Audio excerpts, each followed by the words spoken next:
Hello, hello mes reines africaines, j'espère que vous allez bien. Aujourd'hui, nous allons parler de l'hydratation et de la nutrition du cheveu crépus. Pourquoi je vais aborder ce sujet et particulièrement la notion de la porosité du cheveu crépus. J'aborde ce sujet tout simplement parce que la plupart de femmes autour de moi qui sont retournées en nappy au bout d'un an, elles abandonnent. Au bout de 6 mois, elles abandonnent, elles retournent au défrisage tout simplement parce qu'elles se sentent fatiguées. Elles me disent souvent, franchement, je comprends pas mes cheveux. J'ai beau donner des soins au bout d'un jour, au bout de 2 jours, mes cheveux redeviennent très secs, très rêches. Voilà, elles sont découragées, elles n'ont pas le résultat escompté et du coup, elles me disent souvent, ça me prend beaucoup de temps. Moi également, j'ai pris le temps pour comprendre comment fonctionne le cheveu crépus. Alors, je vais parler de la notion de porosité du cheveu. Tu sais comme moi que déjà le cheveu crépus est classé dans la catégorie 4. Dans cette catégorie, on a les 4C, on a les 4A, on a les 4B.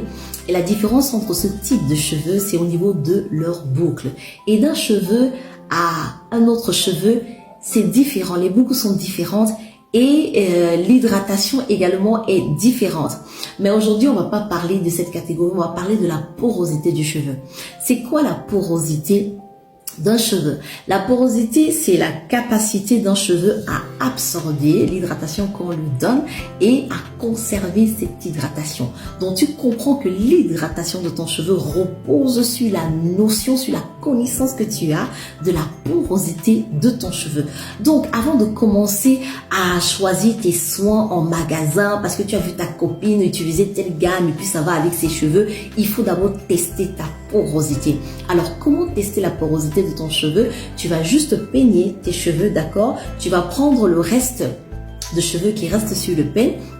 Tu vas chercher un verre d'eau et tu vas lancer ton cheveu à l'intérieur. Si ton cheveu descend directement au fond du verre, il faut savoir que tu as une forte porosité. Les fortes porosités, en général, ce sont les cheveux qui ont subi beaucoup de traitements chimiques comme les défrisages, comme les décolorations, les lissages brésiliens qui ont utilisé beaucoup de chaleur sur les cheveux parce que tu sais comme moi que le cheveu crépus n'aime pas la chaleur.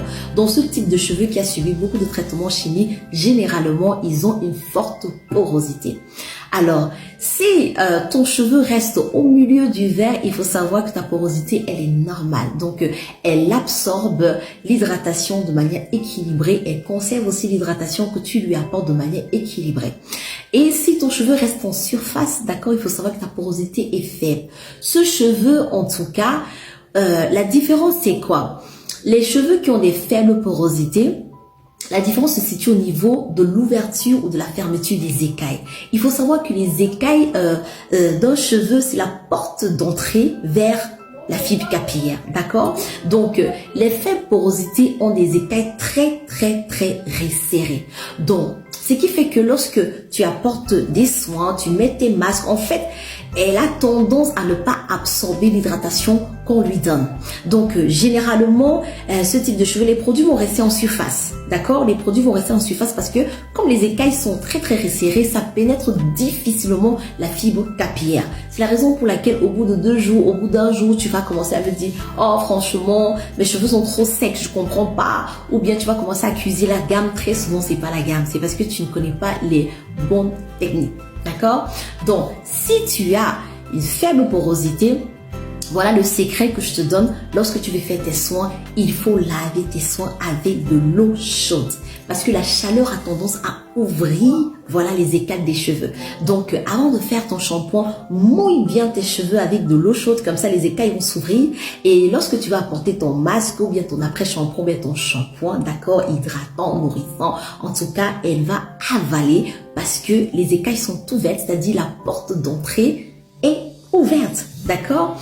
Ensuite, pour sceller ton hydratation, il faut utiliser des huiles légères parce que ce cheveu n'a pas besoin des huiles lourdes comme les huiles d'avocat, les huiles d'olive, l'huile de ricin, les beurres, tout ce qui est beurre de cacao, beurre de karité. Il faut pas utiliser ces huiles-là et ces beurres-là pour les cheveux à faible porosité parce que ça aura tendance à alourdir tes cheveux et à former une barrière autour de la fibre capillaire et ça va tout simplement empêcher que l'hydratation rentre.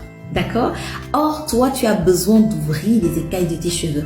Donc, pour toi, l'huile de jojoba, c'est ton allié. L'huile d'argan, c'est ton allié parce que ce sont des huiles qui sont très, très légères. L'huile de coco aussi, c'est ton allié parce que ça pénètre rapidement la fibre capillaire.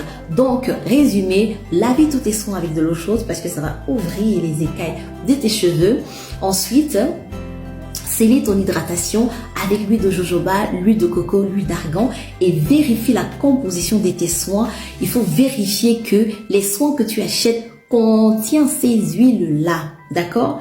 Maintenant, les porosités, voilà, les cheveux qui sont normaux là, ce sont les porosités moyennes, ils absorbent normalement, ils n'ont pas de problème, ils peuvent utiliser les huiles légères, les huiles lourdes, les beurres de karité, il n'y a pas de souci pour eux. Maintenant, les fortes porosités, ils ont tendance à avoir les écailles très très ouverts, d'accord?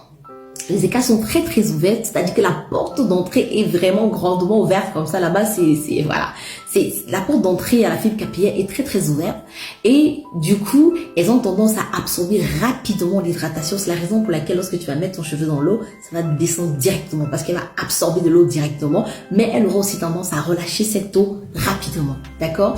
Donc, pour ce type de cheveux, il faut privilégier les huiles lourdes comme j'ai cité. Huile d'avocat, huile d'olive, huile de ricin. Il faut privilégier les beurres pour sceller l'hydratation. Vérifier s'il y a ce type d'huile dans les soins que tu achètes parce que ce sont ces huiles-là qui sont adaptées à tes cheveux.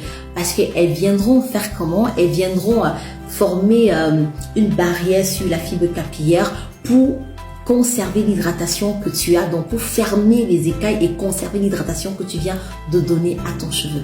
Je peux t'assurer que si tu appliques cette technique, tu viendras me donner ton témoignage ici. Et surtout, pour les fortes porosités, il faut laver tes soins avec de l'eau froide. Au début, tu utilises de l'eau chaude pour élargir davantage les écailles, d'accord? Pour les ouvrir davantage. Et après ton masque, d'accord, parce que c'est le dernier soin que tu apportes, après ton masque, tu rinces avec de l'eau, mais même si ça doit être glacé, il faut, voilà, parce que le froid a tendance à fermer les cuticules.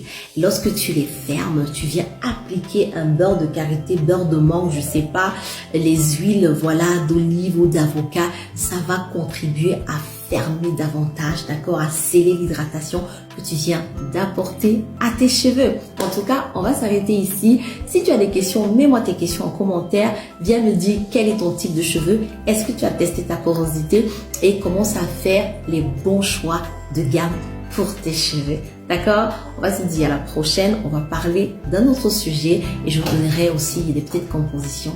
D'accord? Ciao!